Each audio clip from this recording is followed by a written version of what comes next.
Boa noite para todos. Prazer estar com vocês mais uma vez. E juntos nós podemos continuar essa análise que nós estamos fazendo, semana após semana, do plano de salvação de Deus para o homem pecador.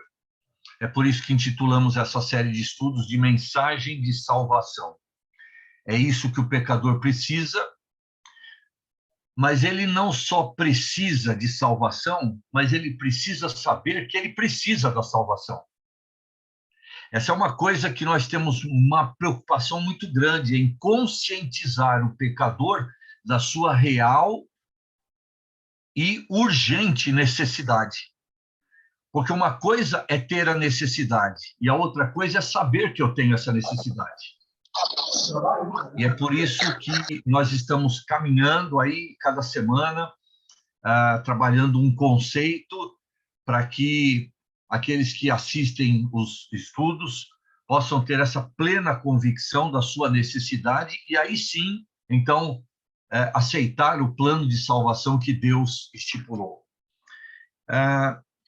Nós temos, nos últimos estudos, analisado algumas características do ser humano como pecador, algumas coisas que o ser humano pratica e que caracterizam uma natureza pecaminosa, inclinada para o pecado.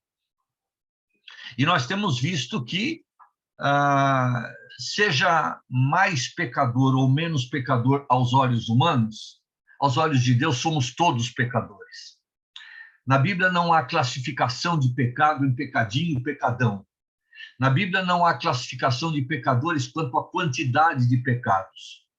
Por um pecado, diz a Bíblia, entrou o pecado ou a morte no mundo. Por um pecado. Então, isso faz de nós pecadores, transgressores da lei de Deus, desobedientes a Deus, e nós queremos deixar isso hoje muito claro para cada um de nós. Nossa real, verdadeira situação diante de Deus. Agora, me permito fazer uma analogia no início do nosso estudo.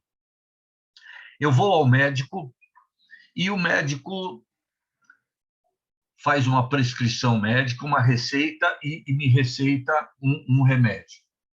Quando eu recebo esse remédio, a primeira coisa que eu vou falar para ele é: doutor, eu não sei nem qual é a doença que eu tenho. Esse remédio, por melhor que seja, e eu não estou duvidando da sua prescrição, mas, em primeiro lugar, eu quero saber qual é a doença que eu tenho. Para aí, sim, tomar com convicção esse remédio. Então, o que o médico faz para me convencer de que eu tenho uma doença e qual é a minha doença? Ele pede uma série de exames. E na próxima consulta ao médico, ele vai pegar aqueles exames e vai dizer: ó, você tem deficiência disso, você tem falta disso, você tem isso e tal. E baseado nos resultados dos exames, ele dá o diagnóstico: você tem tal doença, e para essa doença eu vou te receitar tal remédio. E aí, eu saindo do consultório dele, vou providenciar o remédio e vou tomar o remédio, porque agora eu tenho a convicção de que eu tenho uma determinada doença e que para combater aquela doença eu preciso de tal remédio. Ok? Então, transporta isso para o lado espiritual. Hoje nós vamos olhar um exame que Deus deixa na sua palavra para deixar bem claro para nós, nos deixar bem convictos de que nós temos uma grande doença espiritual chamada pecado. E uma vez convictos dessa doença, aí sim nós vamos procurar Deus e aceitar o remédio que ele dá para essa doença. Mas, se nós não tivermos convicção dessa doença, não adianta apontar o melhor e maior remédio, nós não vamos tomá-lo. Qual é esse exame que nós temos na palavra de Deus que comprova a nossa doença? Bem, esse exame que nós temos na palavra de Deus são os 10 mandamentos.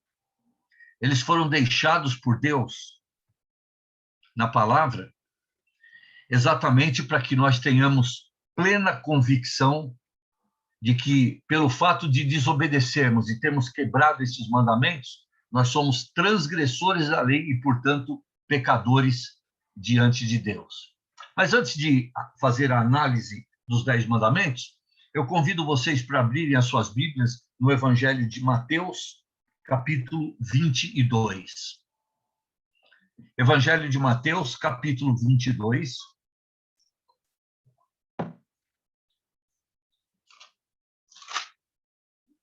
E nós vamos fazer a leitura começando com o versículo 34. Mateus 22 e 34, onde nós lemos o seguinte: Entretanto, os fariseus, sabendo que ele fizera calar os saduceus, reuniram-se em conselho. E um deles, intérprete da lei, experimentando, lhe perguntou: Mestre, qual é o grande mandamento na lei?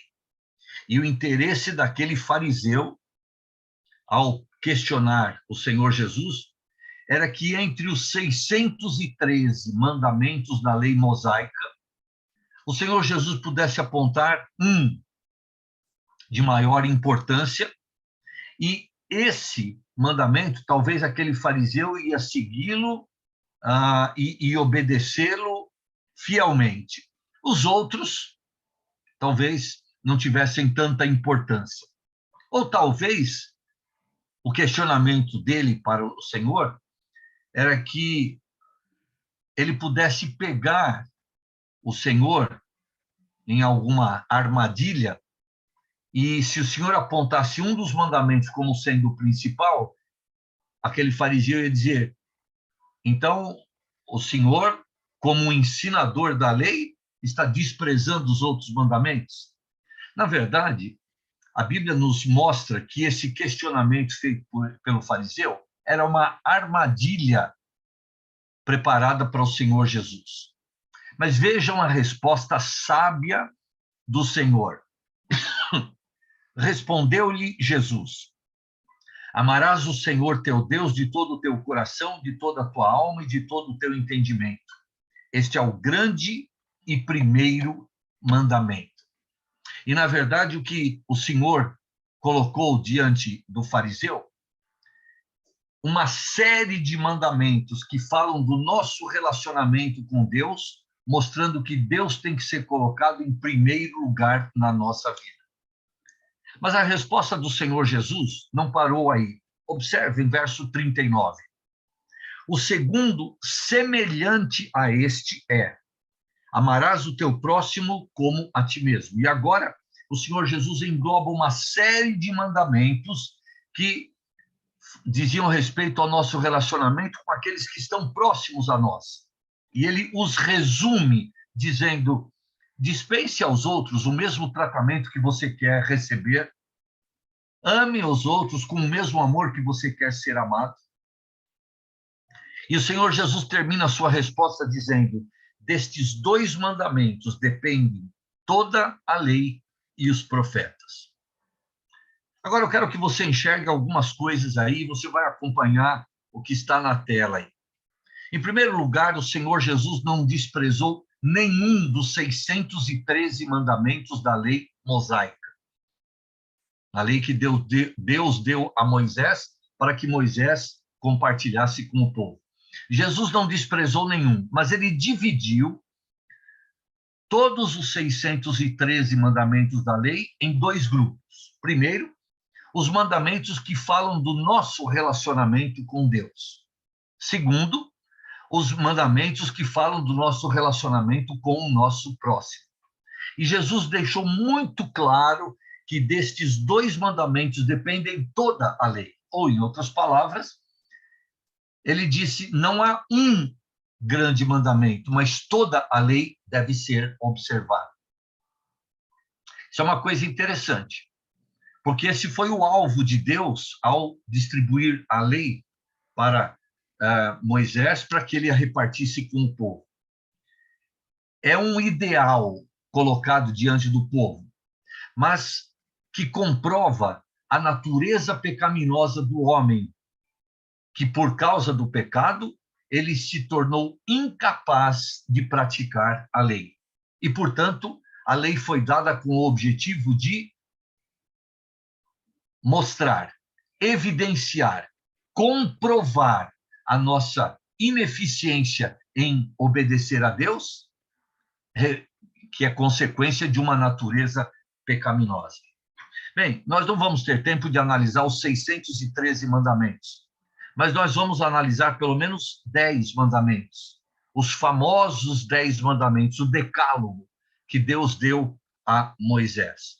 E agora eu vou destacar isso. Você vai observar que os 4 primeiros mandamentos do decálogo, eles falam do nosso relacionamento com Deus. E os 6 últimos falam do nosso relacionamento com o nosso próximo. Essa divisão, quem nos apresentou? O próprio Senhor Jesus, ao responder àquele fariseu. Então, agora, para nós analisarmos os 10 mandamentos, eu convido você para que abra a sua Bíblia no segundo livro da Bíblia, livro do Êxodo, capítulo 20. Livro do Êxodo, capítulo 20.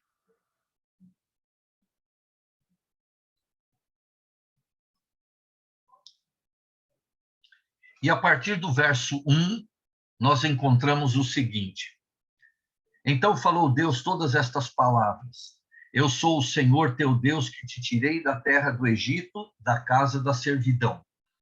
E nessa introdução ao decálogo, o Senhor Deus coloca diante de nós o contexto histórico em que a lei foi dada.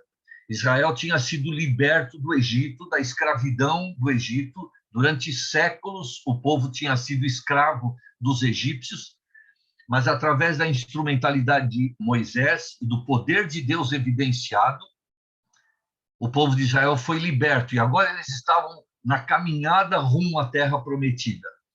E Deus dá, ali no Monte Sinai, esta lei mosaica e resumida através dos 10 mandamentos. Olhemos agora, um por um, estes mandamentos. E eu quero convidar você, após cada mandamento ser analisado e explicado, que você reflita consigo mesmo. Você tem quebrado este mandamento? Você tem desobedecido a Deus neste mandamento? Faça essa reflexão após cada mandamento analisado. O primeiro mandamento nós encontramos no versículo 3.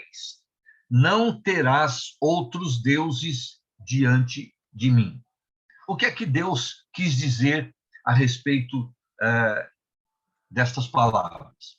Bem, o povo de Israel estava se encaminhando para a terra prometida. E lá moravam povos que eram idólatras e que eram adoradores de vários deuses.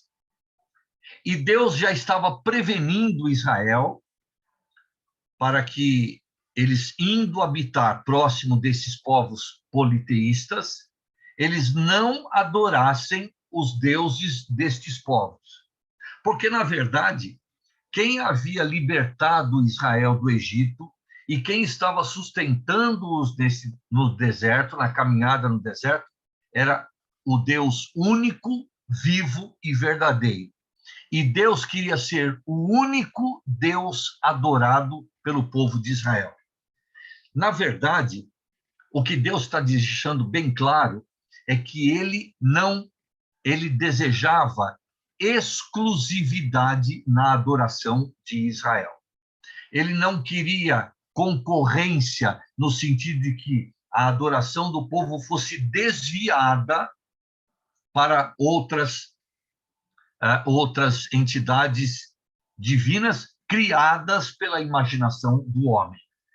De fato, não. Os deuses das nações que habitavam na Palestina não eram deuses verdadeiros, porque tinham sido criados pela mente e imaginação humana. Mas Deus não queria que estas entidades criadas pela mente humana tomassem ou recebessem a adoração de Israel. Deus queria ser o único a ser adorado por Israel. Na verdade, até hoje, Deus quer que aqueles que o adorem adorem só a Ele. Ele não quer repartir a adoração que o homem presta a Ele com outra entidade criada pela imaginação do homem, nem com outra pessoa, nem com qualquer outro objeto. Digamos, então, que Deus quer exclusividade na adoração do homem.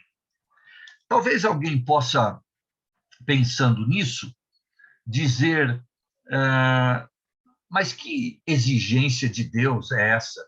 Quem Deus pensa que é, porque ao exigir exclusividade na adoração humana?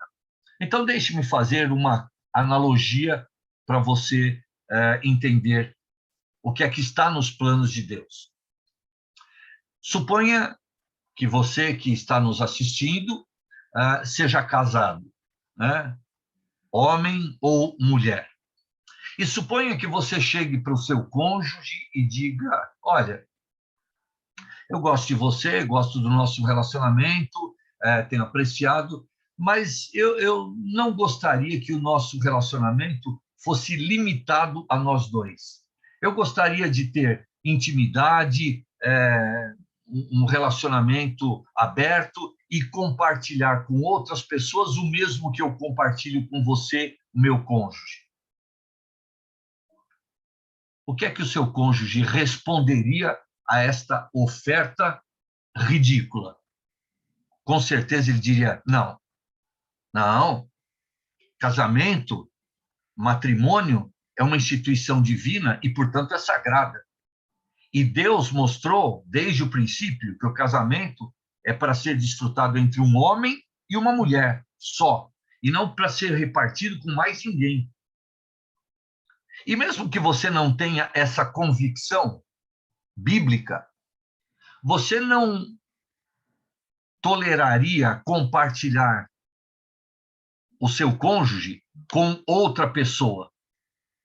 Então, essa proposta de perder a exclusividade dentro do matrimônio seria prontamente rechaçada, rebatida por você e não aceita. Sabe por quê? Porque o matrimônio estabelece um relacionamento de muita intimidade entre duas pessoas, a ponto de que essa intimidade não pode ser compartilhada com outras pessoas. Ela tem que ser exclusiva dentro do matrimônio entre um homem e uma mulher. É um relacionamento de muita profundidade e de muita intimidade, que não admite concorrência, que exige exclusividade. Entendeu isso? Então você vai entender por que Deus quer exclusividade. Deus quer exclusividade porque ele deseja estabelecer com um homem um relacionamento profundo e de uma intimidade muito espiritual, muito grande. E é por causa disso que esse relacionamento homem e Deus não admite concorrência. E é por isso que Deus não quer compartilhar, que o homem compartilhe a adoração dele com Deus e com outra pessoa, com outro Deus, com outro objeto, com outra circunstância. Não. Deus quer exclusividade. Em outras palavras, Deus quer ser o número 1 na nossa vida. E ele não admite que nenhuma pessoa, objeto ou circunstância tome o lugar que pertence a ele por direito na vida de cada um de nós. Agora, reflita com você. Você já quebrou esse mandamento? Há alguma coisa na sua vida? Há alguma pessoa ou há algum objeto na sua vida que toma o lugar que é exclusivamente, ou deveria ser exclusivamente de Deus, o primeiro lugar na sua vida? Às vezes o seu cônjuge pode tomar esse lugar, às vezes um emprego muito bom, um carro, uma moto, um objeto, uma joia, uma obsessão pode tomar o primeiro lugar na sua vida, que pertence a Deus. E se isso já aconteceu na sua vida, você deve admitir, então, que quebrou o mandamento número 1, o mandamento que Deus exige exclusividade na nossa vida. Vamos para o mandamento número 2. Volta lá para Êxodo, capítulo 20, e agora vamos ler versículos 4, 5 e 6. Não farás para ti imagem de escultura, nem semelhança alguma do que há em cima nos céus, nem embaixo na terra, nem nas águas debaixo da terra. Não as adorarás, nem lhes darás culto, porque eu sou o Senhor teu Deus, Deus zeloso, que visita a iniquidade dos pais dos filhos até a 3ª e 4ª geração daqueles que me aborrecem. E faço misericórdia até 1000 gerações daqueles que me amam e guardam os meus mandamentos. O segundo mandamento, Deus diz: não farás para ti imagem de escultura e não as adorarás. E Deus explicita, ele detalha o que é essa imagem de escultura. Na verdade, é de alguma coisa que há nos céus, por exemplo, anjos, ou na terra, homens, mulheres, ou nas águas debaixo da terra, animais. Na verdade, sabe por que Deus proíbe fazermos imagem de um anjo, de um homem, de uma mulher ou de um animal e adorarmos? Sabe por quê? Porque anjos, homens, mulheres e animais são criaturas.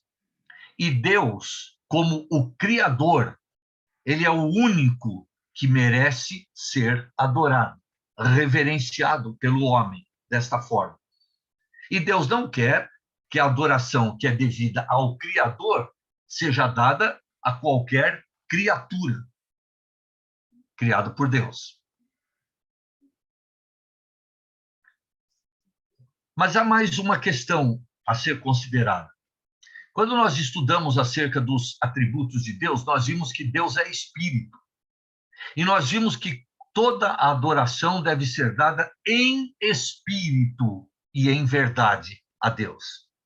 Então, se nós fizermos uso de uma imagem de escultura, nós estaremos utilizando algo, um meio físico e material para adorarmos. E não é assim que Deus quer ser adorado.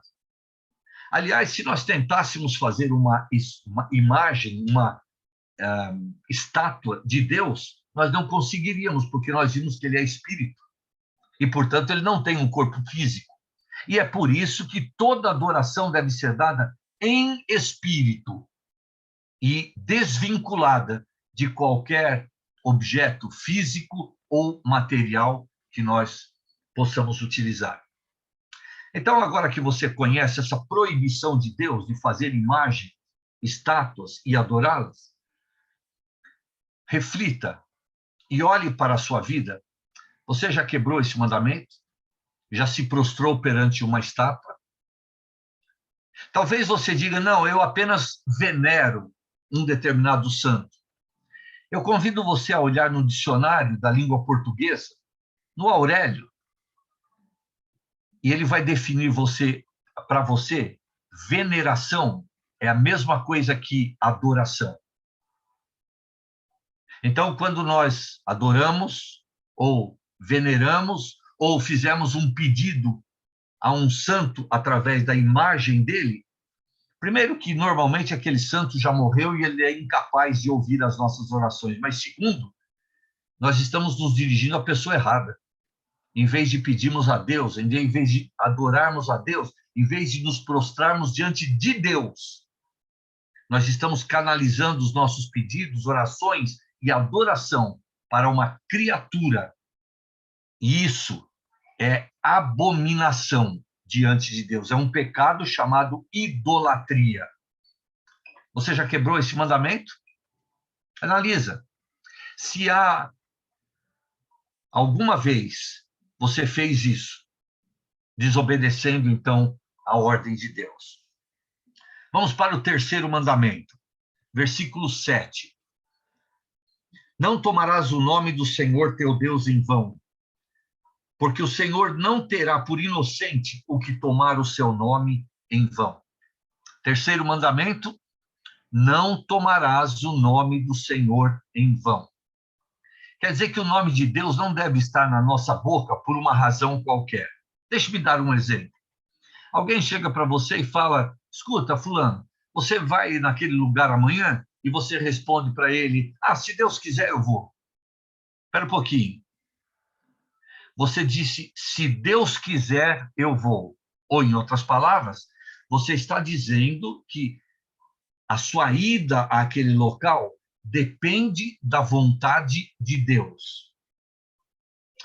Agora, deixe-me perguntar para você, você de fato se importa com a vontade de Deus para ir naquele local? Ou você deu essa resposta, se Deus quiser eu vou, apenas como um jargão que a gente repete sem refletir no que aquilo significa? Entendeu? E dessa forma, sem refletir, muitas vezes o nome de Deus tem estado na nossa boca de uma forma leviana. Não é verdade? Agora, sabe por que Deus proíbe que o nome dele seja tomado em vão? Porque na cultura hebraica, o nome de uma pessoa está intimamente associado com a pessoa. E segundo o pensamento hebraico, quando o nome de uma pessoa é tomado em vão, isso significa que o nosso relacionamento com aquela pessoa não está sendo levado a sério, que aquela pessoa não está sendo levada a sério. Nós não estamos desprezando aquela pessoa. E é por isso que o nome dela está na nossa boca em vão, de uma forma leviana. Sabe de uma coisa? Deus não quer nem que o seu nome e nem que a sua pessoa sejam tratados de forma leviana. Ele quer ter um relacionamento com o homem, pessoal, profundo, mas ele quer que nós levemos esse relacionamento a sério. E, portanto, qualquer atitude leviana em relação a Deus ou ao seu nome deve ser evitada por nós. Agora, deixe-me perguntar, você já usou o nome de Deus em vão, alguma ocasião? Você já quebrou esse mandamento? Vai computando aí, na sua conta pessoal, quantos mandamentos analisados você já quebrou, ok? Vamos lá para o quarto mandamento, versículo 8. Lembra-te do dia de sábado para o santificar. 6 dias trabalharás e farás toda a tua obra, mas o 7º dia é o sábado do Senhor teu Deus. Não farás nenhum trabalho, nem tu, nem teu filho, nem a tua filha, nem o teu servo, nem a tua serva, nem o teu animal, nem o forasteiro das tuas portas para dentro. Porque em 6 dias fez o Senhor os céus e a terra, o mar e tudo o que neles há. E ao 7º dia descansou. Por isso o Senhor abençoou o dia de sábado e o santificou. Você se lembra que quando nós analisamos a criação, nós vimos este fato. Deus fez a criação em 6 dias e no 7º ele descansou. Mas eu pergunto, por que o Deus que é espírito precisa descansar? De fato, o descanso de Deus não foi descanso físico, porque nem corpo físico ele tem, mas foi um dia em que ele cessou as suas atividades para contemplar o que ele havia criado nos 6 dias anteriores. E ele deixou-nos um exemplo ali. 6 dias para trabalhar e um dia para contemplar o que Deus fez. Os judeus tinham como costume, até mesmo reforçado pela lei, usar os 6 primeiros dias da semana para eles trabalharem, para eles descansarem, para eles terem o seu lazer, e o último dia da semana, o sábado, eles dedicavam para adoração a Deus. Então, era o dia que eles iam nas sinagogas, era o dia que eles faziam os seus sacrifícios lá no templo, que eles tiravam para aprender a Bíblia. 6 dias para eles, um dia dedicado exclusivamente para a adoração a Deus, para contemplar as coisas de Deus. Quando nós chegamos no Novo Testamento, depois de Cristo, os cristãos se lembraram que o Senhor Jesus Cristo ressuscitou no primeiro dia da semana, que é o domingo. E eles começaram a se reunir no primeiro dia da semana, inclusive realizando a reunião mais importante do cristianismo, que é o partir do pão ou a ceia do Senhor, no primeiro dia da semana. Na verdade, a ideia deles foi: vamos começar a semana dedicando um dia para Deus. E depois, os outros 6 dias da semana, nós vamos trabalhar, nós vamos estudar, nós vamos ter um tempo de lazer, curtir com a família, mas percebeu a inversão que eles fizeram no pensamento hebraico? Os judeus, 6 dias para eles e o último para o Senhor. Os cristãos disseram: não, o primeiro para o Senhor e os últimos para nós. No entanto, o princípio continua o mesmo. 1 em 7 dias, dedicado de uma forma especial a contemplar a Deus, a aprender da sua palavra, a adorar a Deus, pensando em Deus. Deixa eu me perguntar agora para você: você tem feito isso ao longo de toda a sua vida? Um dia na semana, você tem dedicado a estudar a Bíblia, a se reunir com pessoas que gostam de estudar a Bíblia, a louvar ao Senhor junto com pessoas que gostam de louvar ao Senhor, a adorar ao Senhor? Você tem feito isso? Um dia por semana, dedicado de uma forma especial à adoração, ao culto, ao serviço do Senhor? Ou você tem quebrado esse dia? E sabe, na sociedade em que nós vemos, nós temos visto os homens dedicando 5 ou 6 dias para o trabalho e 1 ou 2 dias para si mesmos, para o seu lazer, para passeios, para viagens. E depois dos 7 dias passados, não sobra nada para o Senhor. A nossa sociedade tem feito muito isso, sem esse temor ao Senhor, de dedicar um dia para o culto ao Senhor. Como é que você tem agido durante toda a sua vida? Esqueci de passar o slide, né? Você tem dedicado um dia por semana para a adoração para o Senhor? Ou você tem quebrado também esse mandamento? Você percebeu que os 4 mandamentos que nós analisamos até agora dizem respeito ao nosso relacionamento com Deus? No primeiro, Deus quer exclusividade. No segundo, ele mostra que a adoração tem que ser em espírito e não vinculada a algo físico ou material. No terceiro, ele diz que a pessoa dele tem que ser levada a sério. E no quarto, ele diz que um dia por semana ele quer ver dedicado especialmente às coisas dele.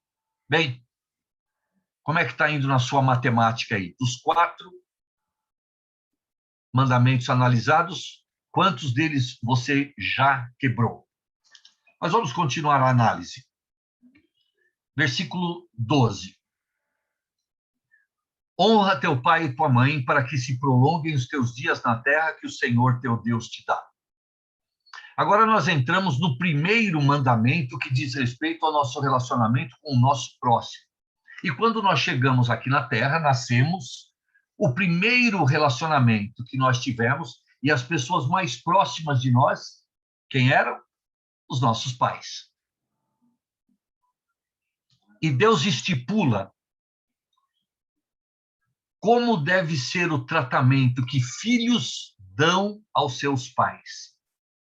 Ele quer que filhos honrem aos seus pais durante toda a vida dos pais e até mesmo depois da morte deles, que eles continuem sendo lembrados com honra pelos filhos. Essa sociedade em que nós vivemos, ela caminha na contramão deste e de outros mandamentos. Porque gerações mais novas têm um desprezo às gerações mais velhas, E os mais velhos são tratados como os velhos, os coroas, os quadrados, os ultrapassados, não é? São chamados e tratados assim. São desobedecidos, são desonrados. Mas o desejo de Deus é que filhos honrem a seus pais. Você se lembra de ter tomado alguma surra quando você era pequeno e estava aos cuidados do seu pai? E se você precisou apanhar, é porque você desobedeceu ao seu pai e à sua mãe. E se você desobedeceu ao seu pai e à sua mãe, você desobedeceu a Deus também, quebrando este mandamento. Você se lembra de alguma coisa que mesmo depois de adulto você fez, que talvez gerou algum comentário do tipo: essa pessoa não recebeu educação em casa. E, na verdade, sabe quem era o alvo desse comentário? Seus pais. Que na cabeça daquela pessoa que fez esse comentário, não deram educação a você. E sabe de uma coisa? Ao provocar esse comentário, você desonrou seus pais. Analisa friamente como tem sido o seu comportamento como filho. Você tem quebrado esse mandamento? Desonrando seus pais e desobedecendo a Deus? Sexto mandamento, versículo 13. Disse Deus: não matarás. Sim, é Deus quem dá a vida e só Deus pode tirá-la. E ele proibiu ao homem tirar a vida de um ser semelhante. Na verdade, a vida não nos pertence. É Deus quem dá, é Deus quem tira. Ela não é nossa. Mas quando Deus dá a vida a alguém, essa vida tem que ser protegida, preservada, até o momento em que Deus vai permitir a sua morte. E aí, você já quebrou esse mandamento? Bem, talvez agora você esteja dizendo: ufa, pelo menos de um eu escapei de quebrar. Será? Leia comigo um versículo em Mateus capítulo 5.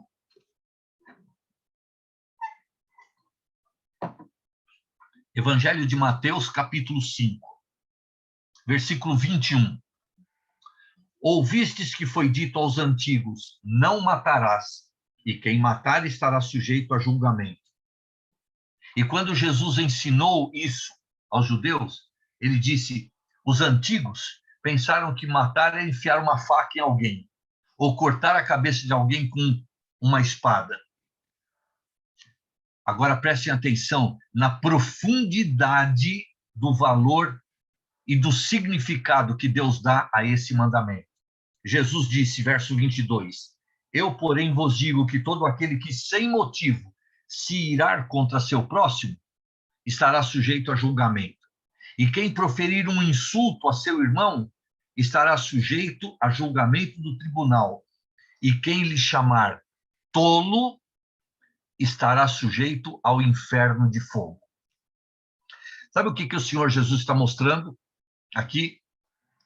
Que há outras maneiras de nós matarmos uma pessoa, além de enfiarmos uma faca nela ou dispararmos um revólver contra ela.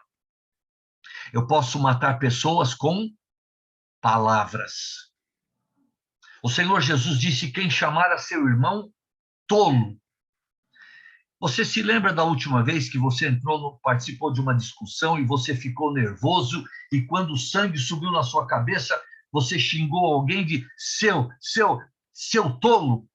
Foi isso que você falou naquela ocasião, quando ficou nervoso? Não, não foi. Porque tolo é um xingamento muito leve para a raiva que você experimentou naquela hora. E você, na verdade, deve ter falado um palavrão desse tamanho quando ficou nervoso. Agora, se Jesus está dizendo que quem chamar ao seu irmão de tolo já está sujeito ao inferno de fogo, E quando você usou aquele palavrão, então, qual é o castigo que você merece receber? Ou talvez você não tenha falado nada contra aquela pessoa, mas lá no seu íntimo, lá na sua mente, você pensou: se eu pegar fulano pelo pescoço, eu torço o pescoço dele. Você não falou nada para ninguém, mas você lá no seu coração nutriu um sentimento maldoso contra aquela pessoa. E sabe de uma coisa? Talvez ela nem conheça, mas Deus conhece o nosso pensamento. E Deus pôde constatar que naquela hora você matou fulano em pensamento, com sentimento, ou até mesmo com palavras. Deixa-me perguntar para você, já quebrou esse mandamento alguma vez? Você já matou alguém em pensamento, com sentimentos e até com atitudes maldosas? Já fez isso? Vamos voltar para Êxodo capítulo 20. E agora, no versículo 14, nós encontramos o 7º mandamento que diz: não adulterarás. Sabe o que é adultério, né? É um relacionamento extraconjugal. Mas normalmente, quando a gente pensa nesse mandamento, nós pensamos num relacionamento físico extraconjugal. Sabem qual a profundidade deste mandamento? Voltemos lá para Mateus capítulo 5, versículo 27. Quando Jesus, ensinando ao povo, diz: ouvistes que foi dito, não adulterarás. E quando a lei foi dada a Moisés, o que é que os antigos pensavam ser adultério? Um relacionamento extraconjugal físico. Agora presta atenção, verso 28. Eu, porém, vos digo, são palavras de Jesus, qualquer que olhar para uma mulher com intenção impura no coração, já adulterou com ela. E sabe o que é que o Senhor Jesus está mostrando aí? Que o adultério não é só físico, mas ele também pode ser um adultério mental. Na verdade, quando um adultério físico acontece, ele é o segundo pecado, porque o primeiro foi cometido aqui.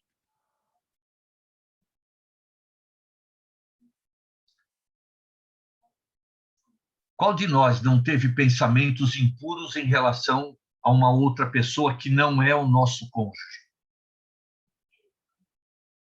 Forçosamente, nós temos que admitir que já quebramos este mandamento, correto?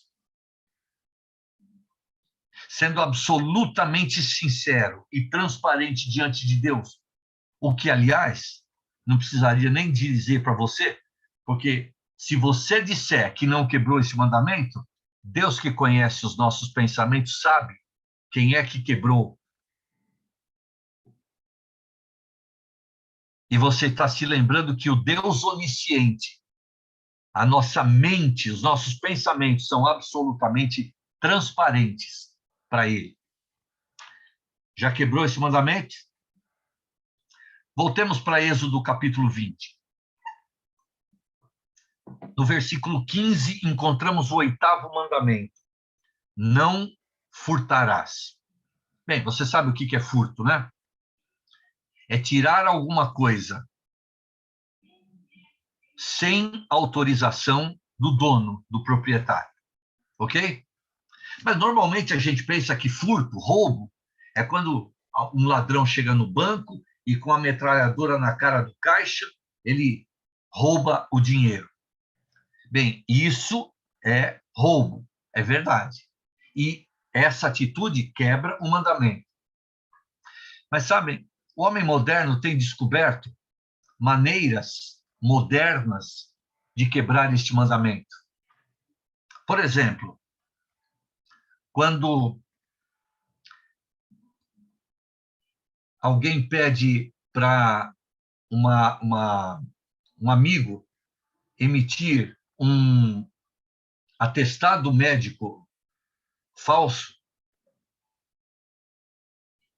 um médico que é amigo, ele emite um atestado médico falso, e depois eu não vou trabalhar, mas eu levo lá no departamento pessoal da firma aquele atestado falso.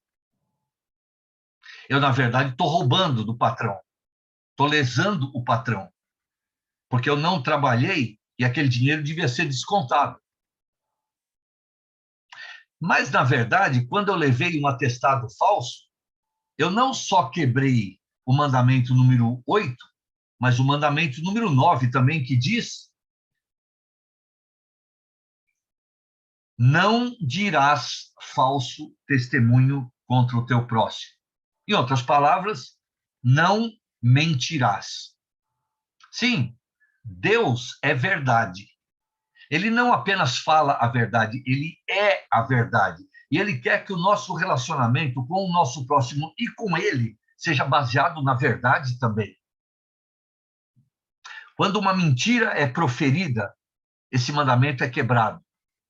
E imagina a situação: alguém que faltou no serviço e levou um atestado médico falso. Ele quebrou 2 mandamentos de uma vez só. Ele mentiu e ele roubou do seu patrão. Eu poderia citar quantas declarações de imposto de renda falsas foram feitas. Isso é uma mentira escrita. Não é? Você tem quebrado este mandamento de diversas formas? Então, analisa comigo agora o último mandamento. Versículo 17. Não cobiçarás a casa do teu próximo, não cobiçarás a mulher do teu próximo, nem o seu servo, nem a sua serva, nem o seu boi, nem o seu jumento, nem coisa alguma que pertença ao teu próximo. E se a Bíblia tivesse sido escrita nos nossos dias, a gente podia acrescentar: não cobiçarás o carro do teu próximo, a moto do teu próximo, as joias do teu próximo, né? O corpo da tua próxima. E nós poderíamos colocar uma série de coisas aqui que estão na lista de coisas cobiçadas pelo homem. O que é a cobiça? Não é simplesmente a admiração por algo que o nosso próximo comprou ou tem, mas é o desejo violento dentro de nós de ter o que o nosso próximo tem, de ser o que o nosso próximo é. E para alcançarmos esse objetivo, passamos por cima de tudo e de todos. Cobiça. Você tem quebrado esse mandamento? Você anotou aí quantos mandamentos você quebrou dos 10? Bem, deixe-me dizer para você quantos eu quebrei. Dos 10 mandamentos analisados, eu quebrei 11. Sabe o que significa isso? Eu não só quebrei os 10 mandamentos, mas eu não quebrei cada um dos mandamentos uma única vez. Eu quebrei todos os mandamentos e várias vezes. E isso me coloca na condição de transgressor da lei diante de Deus. Agora analisa estes últimos 2 versículos junto comigo na carta de Tiago. Qualquer que guarda toda a lei, mas tropeça em um só ponto, se torna culpado de todos. Porquanto aquele que disse não adulterarás também ordenou não matarás. Ora, se não adulteras, porém matas, vens a ser transgressor da lei. Sabe o que Tiago está dizendo na sua carta? Vamos supor que você tivesse guardado 9 mandamentos e só quebrado um. Isso não traria nenhuma vantagem a você. Se eu não quebrei o mandamento adulterar, não adulterarás, mas eu quebrei o mandamento não matarás, eu desobedeci a Deus da mesma forma. Eu me tornei um transgressor da lei da mesma forma. E eu quero lembrar você quantos pecados nossos pais Adão e Eva fizeram lá no Jardim do Éden para que eles fossem expulsos da presença de Deus? Quantos mandamentos eles quebraram de Deus? 1. E por um mandamento, Eles se tornaram pecadores por natureza e por prática. E por um mandamento quebrado, eles se tornaram transgressores da vontade de Deus. Por uma desobediência feita, eles se tornaram pecadores e, portanto, foram afastados da presença de Deus. E se isso aconteceu com Adão e Eva, o que é que deve acontecer conosco? Será que nós podemos ter um relacionamento com Deus baseado naquilo que nós temos quebrado da lei de Deus? Eu espero que você possa ter refletido a respeito da sua real condição diante de Deus. Eu e vocês, como quebramos a lei de Deus, os mandamentos da lei de Deus, somos chamados por Deus de transgressores da sua lei.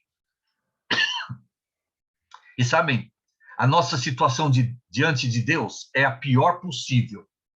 Por causa dos nossos pecados, das nossas desobediências, estamos mortos, espiritualmente falando, isto é, separados de Deus. Mas a boa notícia que eu venho trazer a você é que nos próximos estudos nós vamos ver que há uma solução para a nossa situação. Apesar de crítica, apesar de pavorosa, apesar de nós não podemos dar uma melhoria na nossa condição, há uma esperança, uma só, mas há uma esperança e uma solução para a nossa condição. Acompanhe os nossos próximos estudos e você vai descobrir, dentro da palavra de Deus, qual é a solução que Deus tem preparado para cada um de nós. Que Deus abençoe cada um através da sua palavra. Amém.